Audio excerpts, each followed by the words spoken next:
Boa tarde, pessoal. Fala o professor Ivan Jardim, R2FT. Hoje é o dia 19 de outubro de 2024. Hoje nós vamos ver a nossa segunda aula do módulo 5, último módulo da nossa formação em reabilitação neuromuscular, que trata das disfunções do cotovelo e da extremidade superior. O tema desse módulo, basicamente, é epicondilite.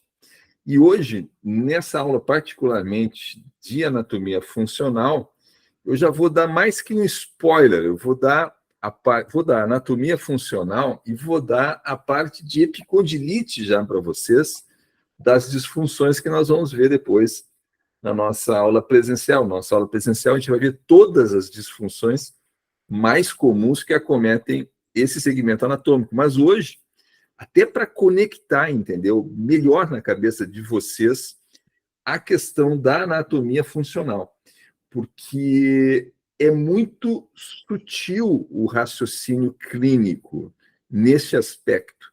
E exatamente nesse aspecto da sutileza das conexões miofaciais é que reside o sucesso ou o fracasso da nossa intervenção, tá? Epicondilite, gente, não sei se vocês já estão familiarizados com esse problema, com algum cliente de vocês, mas epicondilite, gente, assim, ó, é um fantasma assombra as salas de fisioterapia no mundo e no Brasil muito mais ainda, porque é um problema que eles não se encontram solução para epicondilite. Não encontram solução, ninguém encontra solução para epicondilite. E a razão para não encontrar é não conhecer estas relações que eu vou mostrar aqui hoje para vocês. Então, deixa eu voltar aqui para a minha apresentação. Eu quero que alguém confirme agora para mim se vocês estão vendo o slide certinho, fora da área de trabalho, ou seja, o slide bonitinho, e a minha figura do lado ali. Sim, estamos. Okay? Slide da linha dos braços, está mostrando aí? Sim. Ok. Então, pessoal, vamos começar a coisa pelo básico, né? As epicondilites, os problemas da mão, o problema nesse segmento anatômico, em termos de trilhos anatômicos, estão linkados às 4 linhas dos braços, ok? Porque as funções do manguito, elas se mesclam às funções dessas linhas. Essa é a grande questão. Por exemplo, rotação interna e rotação externa. Quando a gente pensa em rotação interna, qual é o músculo que vem à cabeça de vocês? Subescapular. Beleza. Mas, quando a gente pensa em relações funcionais, quando a gente pensa em relação funcional, a pronação ela está associada não só ao manguito rotador, mas interno, mas também ao pronador e ao grande dorsal. Assim como na rotação externa, os rotadores externos estão funcionalmente atrelados a um supinador, por exemplo, a um deltoide. Nós já vamos ver, então, isso aí. Vamos ver, então, aqui as 4 linhas em profundidade, em detalhe, tá? Começando pela linha anterior profunda, onde podemos começar aqui, ó, pela estação inicial, aqui entre as terceiras e quarta costelas, indo aqui para o peitoral menor e a fáscia clavicular. Deixa eu ver, cadê aqui, tá? Passando, então, para quem aqui, ó? Bíceps e coracobraquial.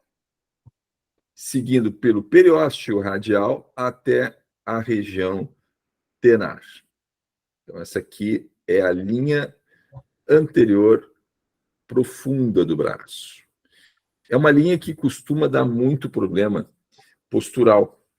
Por quê? Porque o peitoral menor e o coracobraquial, quando eles estão facilitados, eles colocam o ombro em inclinação anterior. E a gente vai ver que muitos dos problemas que ocorrem no cotovelo ou estão relacionados com o ombro, com o manguito, com os posicionadores escapulares, enfim, como da forma como o ombro se apresenta, o complexo do ombro se apresenta, ou problemas que têm na mão, fraqueza basicamente na mão.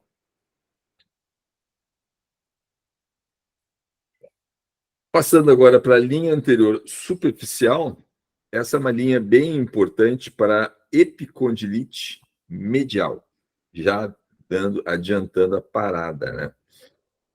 Então, nascendo aqui na clavícula e nas cartilagens costais inferiores também, aqui, ó, peitoral maior, tá? Peitoral maior, e aí tem esse detalhe importante aqui, ó, que é a face atórico-lombar, a linha medial do húmero aqui, o intercepto medial.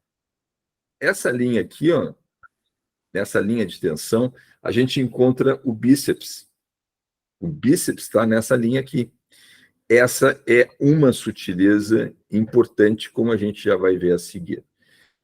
Descendo o trilho, a gente tem quem? O grupo flexor, todo o grupo flexor, terminando a linha na superfície palmar aqui, passando pelo túnel do carpo.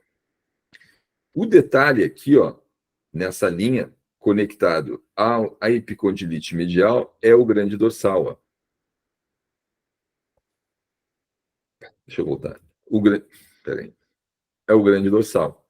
O grande dorsal faz parte dessa linha aqui e é um dos culpados possíveis da epicondilite medial, o que explica a dificuldade de muita gente encontrar a causa desse problema. Nós vamos ver isso em detalhes. Espera um pouquinho.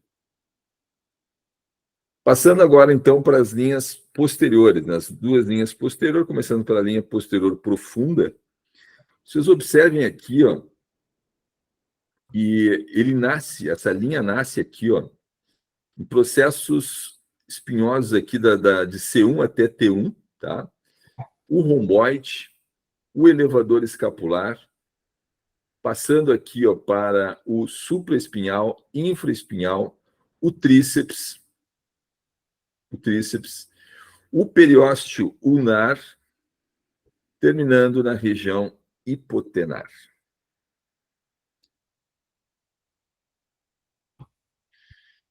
E a linha posterior superficial, que está linkada a quem? Qual é o problema dessa linha aí? Essa linha está linkada com a epicondilite lateral. Então, nós temos aqui, ó, o trapézio inferior, medial e superior, ou seja, todo o trapézio linkado aos deltoides, tá? Todas as três porções, posterior, medial e anterior.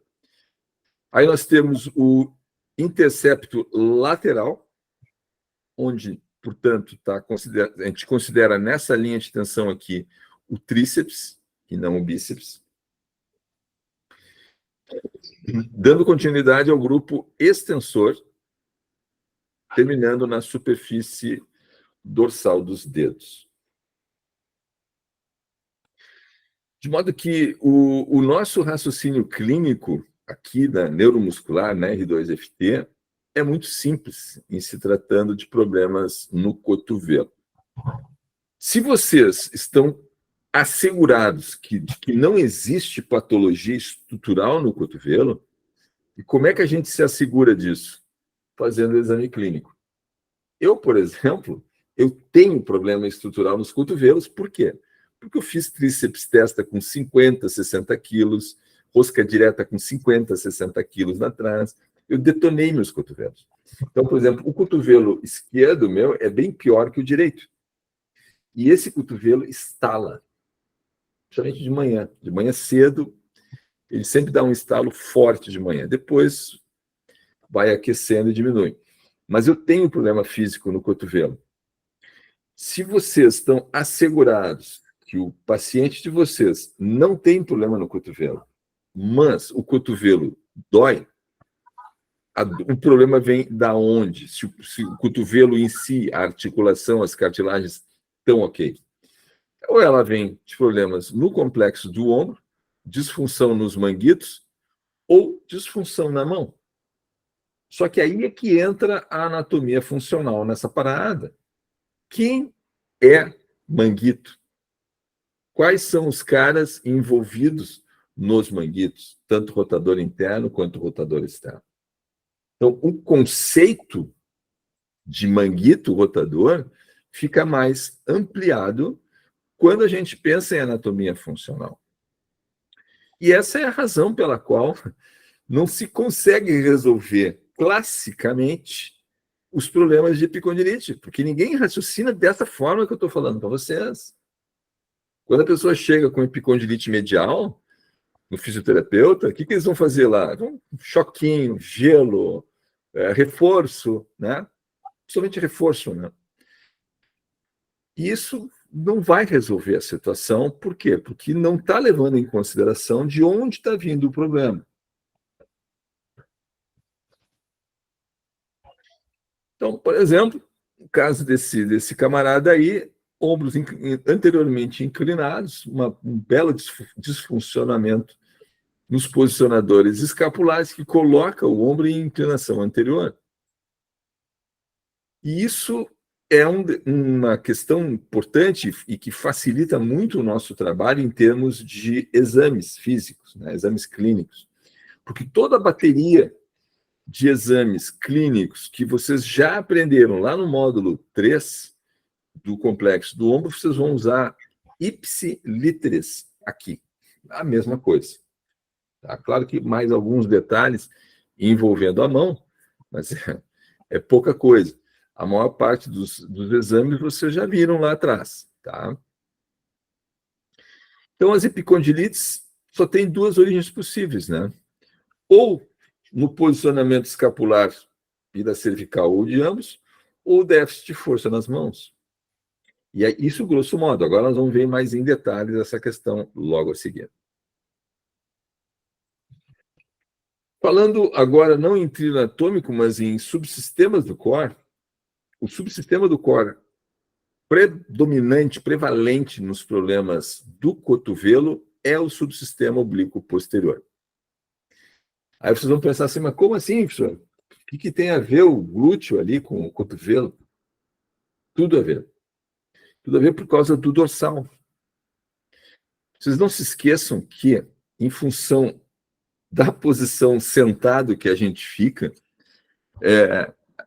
muito tempo, essa situação de ficar sentado, ela gera inibição tanto do dorsal, por causa do trabalho no computador, né? O elevador escapular e o trapézio na porção alta ficam facilitados por causa do trabalho no computador, reflexamente inibe o dorsal. Ponto número 1. Ponto número 2. O glúteo também vai ficar inibido pelo fato da pessoa ficar sentada muito tempo. Por quê? Por causa dos flexores do quadril, que ficam facilitados, inibindo o glúteo. Então, gente, esse subsistema, o subsistema oblíquo posterior, assim, ó, é uma coisa endêmica, em termos populacionais, assim, ó, é endêmico, a inibição dessa linha aí é endêmica. E o que acontece? A pessoa é um funcionário, é um executivo, é um empresário, passa nessa posição sentada aqui 8 horas por dia, subsistema oblíquo posterior inibido, e depois que termina o expediente, vai fazer o quê? Vamos jogar um beach tênis. Vamos jogar tênis. Adivinha o que vai acontecer? Epicondilite medial. Tá? Então, essa é a questão da parada, tá? Observem aqui, ó. Nesse slide, o que eu fiz? Eu coloquei a linha superficial juntamente com o subsistema oblíquo posterior. A linha superficial anterior e o subsistema oblíquo posterior. Observem que a linha anterior superficial, o dorsal faz parte dela. Ao mesmo tempo, o dorsal também faz parte do subsistema oblíquo posterior. E aqui temos dois casos clínicos de epicondilite. Um de musculação, esse rapaz aqui é musculação, e esse outro aqui é de beach tênis. Esse aqui, como é fisiculturista, até fica menos evidente o problema, a menos que tu coloque esse guri para treinar. Tu vai ver que esse guri, ele tem uma perda brutal de dissociação lombopélvica, ele não consegue ativar glúteo, o subsistema oblíquo dele está ferrado pelo glúteo. E isso aqui afeta o antebraço dele. Já esse outro cara aqui, ó, que é um marombeiro, diferentemente do outro, né? Eu digo, qual é a diferença de um marombeiro e de um fisiculturista, né? Esse aqui, pelo menos, se preocupa. Ele até pode não conseguir treinar membro inferior direito, porque tem uma condição peculiar a ele que impede ele de treinar direito o membro inferior, mas pelo menos ele se preocupa com isso, né? Mas esse aqui não. Esse aqui só treina o que está na frente do espelho, que é a parte anterior do corpo. Observa que para a parte inferior aqui, ó, glúteo, coxa, é zero, né? E o dorsal dele vem reto e aqui em cima sobe. Então, esse cara aqui também tem epicondilite medial, e vocês podem ver que o subsistema oblíquo posterior desse cara aqui também está totalmente disfuncional. Agora, eu vou fazer o seguinte, essa parte aqui das disfunções neuromusculares mais comuns, a gente vai ver lá na nossa prática, tá? Mas para que a aula fique com mais corpo e a gente consiga discutir melhor essas questões de anatomia funcional, eu vou passar direto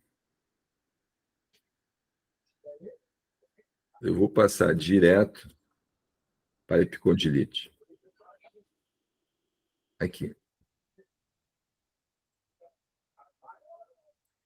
Então, o que é a epicondilite, né, pessoal? Talvez alguns de vocês nunca tenham tido contato com esse conceito, né? Então, a epicondilite medial é a inflamação da porção proximal dos flexores do carpo, né? O flexor radial do carpo, especificamente. E a epicondilite lateral é a inflamação dos extensores do carpo, mais especificamente o extensor radial curto do carpo. É uma coisa bem comum ali, ó, mais de 150 mil casos por ano. Sintomas: inflamação e dor à palpação. Um teste bem interessante, bem fácil, ó, é dor ao apertar a mão. Dá a mão para a pessoa, deixa a tua mão bem mole e pede para a pessoa fazer força, apertar com força. Tu vai ver duas coisas. Tu vai ver a força da pessoa, na mão da pessoa, a força de apertar, e se a pessoa sente dor ao apertar a sua mão. E, consequentemente, um dos problemas está relacionado a isso aqui, né? Fraqueza dos músculos intrínsecos da mão. A epicondilite lateral, ela precisa sofrer um diagnóstico diferencial para síndrome do túnel radial. Tem uma sintomatologia muito semelhante à epicondilite lateral, exceto a localização, que é mais distal, um pouquinho, tá? Sobre o rádio ali. Como é que a medicina trata esses problemas, gente? Tá? Repouso. Isso aqui é a tradução do que está aqui nesse slide, tá? Repouso, modificação biomecânica, anti-inflamatório não esteroide, fisioterapia clássica, e se nada funciona, injeção de corticosteroides. E, em último caso, vocês já sabem, né? Cirurgia, que tem um resultado péssimo. Vocês podem imaginar, né? O cara vai fazer uma cirurgia numa área, vai fazer um procedimento ali, vai abrir a pessoa e não vai resolver absolutamente nada. Por quê? Porque a causa do problema não está ali, né? A causa do problema está bem distante dali. Vamos entender um pouquinho a questão biomecânica das epicondilites. É importante isso, tá? Vocês entenderem porque existe esse problema biomecânico, além do neuromuscular. Biomecanicamente, um músculo, ele funciona como um amortecedor de um carro. Ele serve para dissipar e absorver a energia mecânica que é jogada nele. Então, vocês imaginem no tênis, o indivíduo segura uma raquete, essa raquete tem um encordoamento com uma carga forte, uma tensão forte naquele encordoamento, e bate numa bolinha a mais de 100 km por hora. A bolinha sai da raquete a 120, 130, 140 km por hora, ou até mais, 170 km por hora. Essa energia toda que é aplicada na hora do impacto, ela desce pela raquete e vai para o antebraço. O que acontece se esses músculos do antebraço eles não estão condicionados adequadamente para essa demanda? O estresse mecânico não vai ser absorvido no tecido miofascial de forma adequada. E o estresse, se o músculo está fraco, fraco ou contraturado, se o músculo está disfuncional, o estresse mecânico vai ser direcionado para as inserções tendíneas. Essa é a razão biomecânica das epicondilites. Não só das epicondilites, mas, por exemplo, rompimento do tendão do Aquiles é a mesma patofisiologia. Não sei se vocês estão lembrados. É a mesma patofisiologia. Que é o que eu explico aqui, né? Quando o músculo, por alguma razão, né, uma disfunção, perde sua capacidade de absorver e dissipar energia, o estresse mecânico é direcionado para as inserções proximais e distais. Eu até vou tirar uma foto disso aqui, que é um troço que não aparece facilmente.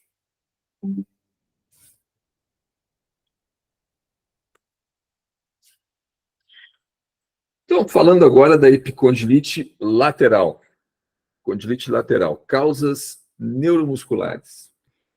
Vocês têm que voltar atrás no raciocínio de vocês e pensar assim, ó, quais são as disfunções, as classes de disfunções neuromusculares com que nós trabalhamos aqui na R2FT. São só 3.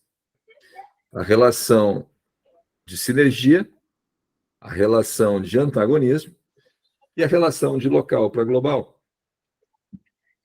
Em algumas situações, como por exemplo no manguito e na articulação coxofemoral, glenomeral e na coxofemoral, essa relação, a relação de local para global, é muito óbvia, é muito clara. Caso os manguitos, rotador interno e externo, é o sistema local, e os músculos aqui de fora, os superficiais, peitoral, bíceps, tríceps, deltoide, dorsal, romboide, serrátil, córaco, todos esses caras grandes é o sistema global. Mas aqui na mão, no antebraço, essa relação não é tão evidente. Tão evidente. Por isso que, no começo dessa aula, que eu falei para vocês da questão da sutileza da análise dos problemas. E nisso, nessa sutileza, nesse raciocínio clínico aqui, sutil, é onde reside a complexidade do diagnóstico e da solução do problema.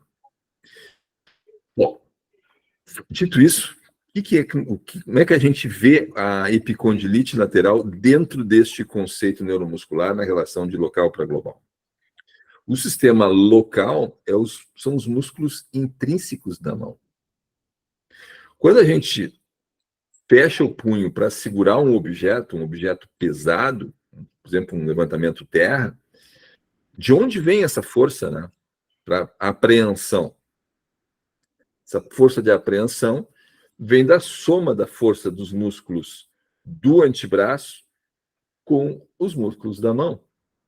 Porém, os músculos de potência, os músculos que realmente dão força na apreensão, é aqui, no antebraço. Os músculos da mão auxiliam, mas esses músculos estão mais ligados à motricidade fina do que à força. Mas ajudam, sem dúvida nenhuma, ajudam.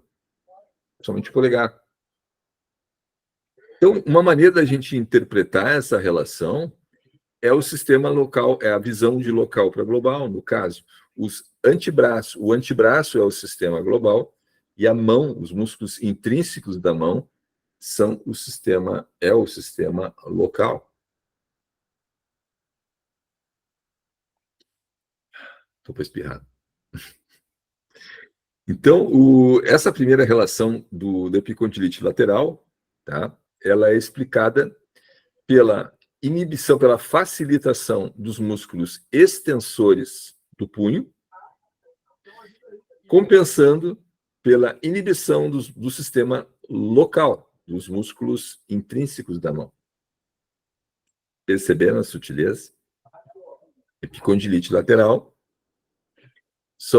é a facilitação dos extensores do punho, compensando pela inibição do sistema local. Como é que a gente avalia a força do sistema local fazendo esse teste aqui, ó? A gente vai ver lá, abrir, né? Ver qual é a dificuldade que tem para abrir. É uma força pequena, você tem que fazer uma força pequena e pedir para a pessoa resistir a essa força que vocês vão fazer para abrir aqui, ó. Porque entre o polegar e o dedo mínimo, vocês têm duas linhas do braço, né? As linhas profundas. E essas linhas se conectam aqui. Então, ao fazer esse teste, a gente está avaliando a função dessas linhas aí. Uma outra maneira, um outro raciocínio de enxergar a epicondilite lateral é através de uma relação de sinergia, onde os músculos extensores, né, aqui, ó, o epicôndilo lateral, ele está linkado de uma maneira sinérgica ao deltoide, as fibras anteriores do deltoide. Então, como é que a gente trata a epicondilite lateral nesta hipótese diagnóstica aqui? Você vai fazer a liberação miofascial dos extensores e ativar o deltoide. Entenderam como as questões de solução são muito heterodoxas em relação ao que normalmente se entende como solução para esses problemas? E essa é a relação, essa é a razão pela qual esses problemas têm solução muito difícil dentro do sistema oficial de saúde aqui. Vamos então agora falar da epicondilite medial. Numa relação de sinergia, os flexores do punho estão compensando, estão facilitados, compensando por quem? Nós teríamos, então, a opção no trajeto aqui, ó, do bíceps, por causa do intercepto medial. Nós temos a opção também de compensar, esses músculos estão facilitados por causa do dorsal estar inibido, através da relação aqui do subsistema oblíquo posterior, que eu já tinha falado lá para vocês. Então, essa aqui é uma maneira de raciocinar a epicondilite medial através da relação de sinergia. Então, esses músculos aqui estão facilitados, por quê? Porque o bíceps pode estar inibido ou o dorsal está inibido. Mas não é só isso. Dentro da relação de sinergia, quem é que está junto nessa parada aí? Os pronadores, o rotador interno, também devem ser ativados nesta hipótese. Muito provavelmente os rotadores internos e o pronador também vão estar inibidos. Então, a gente também tem que fazer a ativação desses caras aí, tá? Do subescapular e do pronador. Então, vocês estão vendo que tem muitos músculos que estão envolvidos nessas disfunções e que nunca são pensados como uma solução desses problemas, né? Pessoal, tem microfone aberto aí. Epicondilite, aí continuando aqui na epicondilite medial, a segunda relação é a relação de antagonismo. Essa aqui é mais fácil de entender, né? Porque vocês vão ter os flexores do antebraço compensando pelos extensores do punho, os flexores do punho, flexores do carpo, compensando pelos extensores do carpo inibido. Um detalhe importante que tem nesse slide aqui, ó, é fazer o diagnóstico diferencial da epicondilite medial para a síndrome do túnel cubital. Porque como o nervo ulnar passa exatamente no trajeto aqui dos flexores do carpo, né, do punho, pode acontecer um entrapment, um pinçamento do nervo ulnar, se aquela facilitação ali for muito extensa, muito profunda, muito arraigada, muito intensa. Pode acontecer um entrapment do nervo ulnar e vai causar a síndrome do túnel cubital. Aí vai dar sintomas de parestesia aqui, né, no dedo mínimo, no terceiro, no quarto e no terceiro, no quinto dedo, né? Então, tem que ter esse cuidado aí. Porém, também nesse caso, assim como na epicondilite lateral, a gente tem que ativar o pronador, aqui, na relação de antagonismo, nós temos que pensar em quem? No supinador, né? O supinador fica aqui embaixo do braquio radial, né? Então, o supinador é considerado funcionalmente um sinergista aqui nessa função e um antagonista dos flexores do carpo. Então, quando a gente for ativar os extensores, também tem que ativar os supinadores e, consequentemente, os rotadores externos também. E aqui termina a nossa aula, porque aqui nós já vamos falar lá no nosso próximo encontro presencial.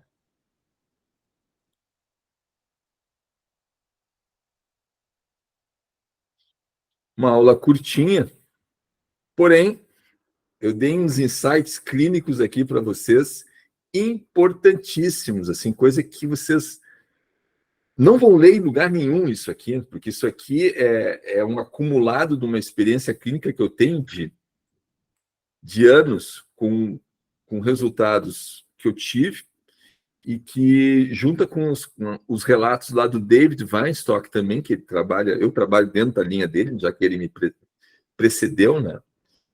Então, gente, esses insights clínicos aqui vocês não vão encontrar assim com facilidade, não. E explica muito a dificuldade que se tem por aí para tratar esses problemas. Passo agora a voz para vocês, começando pelo Joselito. Tudo bem, meu amigo? Tudo bem, querido? Eu tive uma surpresa e fui olhar meu celular, tinha a tua chamada ali. Eu não sabia que ia ter hoje o encontro. Cara, eu tenho que pedir desculpas para ti, porque eu só me lembrei que eu não te convidei agora. Mas eu deveria ter te chamado. Eu falei. Aí eu te mandei na última hora, assim, mas graças Olha a aqui Deus. o que eu estava fazendo, ó. Eu assistindo o é. jogo. Tomei ele 1-0 na cola hoje. Mas assim, ó, eu falei ontem com o, poxa vida, o Humberto, e ele não sabia, ele achou que não ia ter, e eu fiquei tranquilo. Bom, eu falei com o Humberto que está direto aí, né? Mas no grupo eu botei. Pois é, ele não viu, então, ele não viu, né? Não viu. Né? Mas fala, mestre. Não, eu estou te perguntando se tu tens algum caso aí, alguma coisa. Eu é mais difícil, né? Essas extremidades é mais difícil de eu atender. Eu atendi ombro cervical, né? Mas repercutia cotovelo e punho.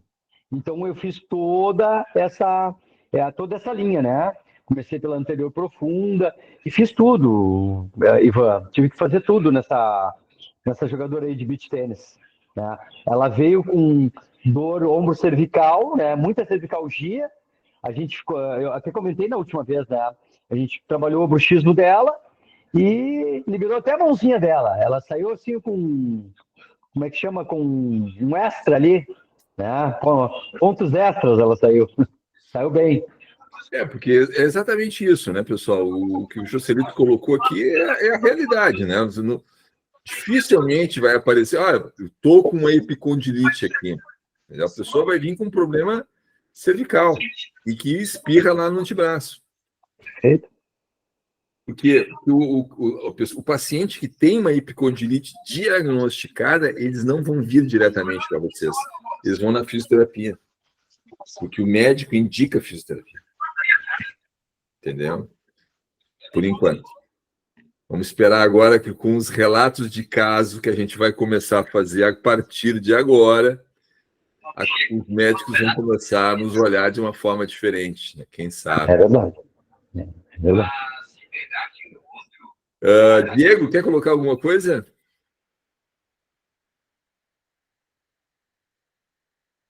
Não sei se o Diego ainda está ali. Lucas? Nada. E a Cíntia já tinha começado a falar, né, Cíntia? Eu tinha comentado que eu tinha feito essa semana eu fiz uma sessão com uma senhora, com duas senhoras. Uma senhora que tem o enrijecimento, né, desde aqui do ombro, como é que chama? Me esqueci. Calcificação.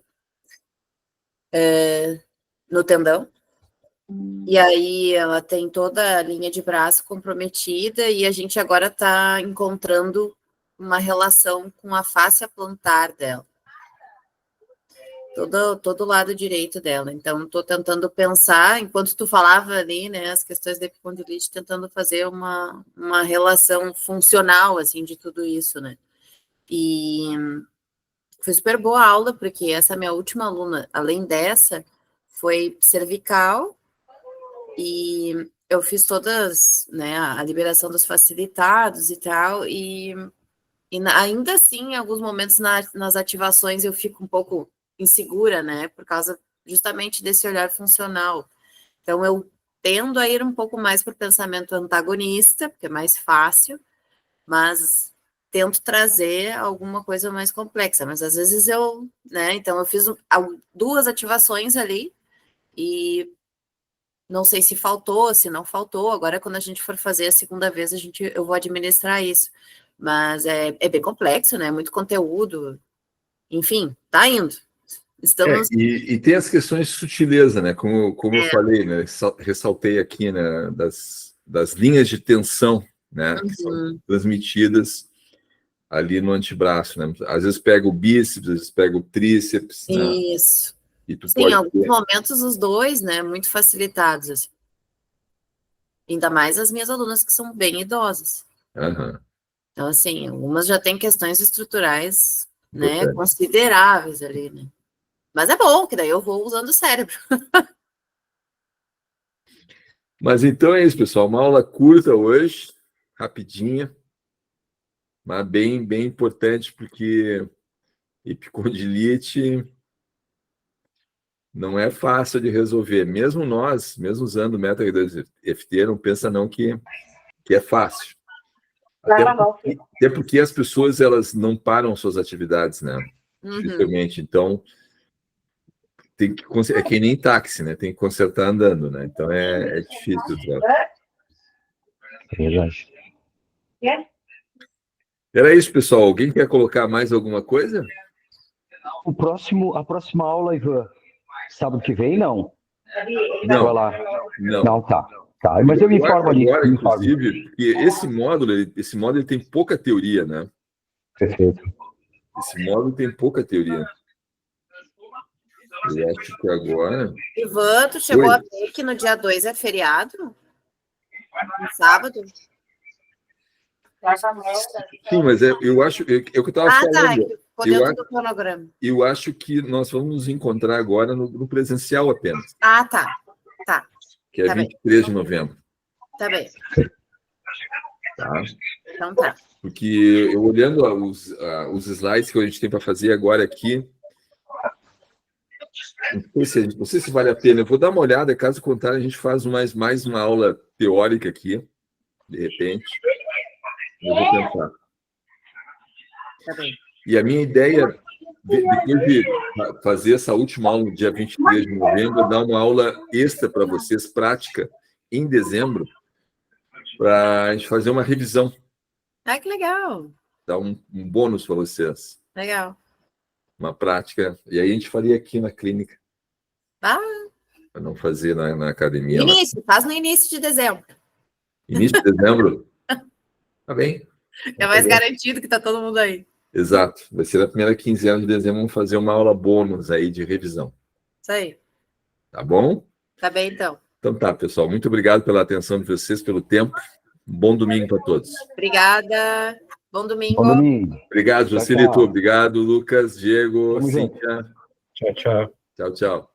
Tchau, Tchau, tchau. pessoal. Até a próxima. Até a próxima.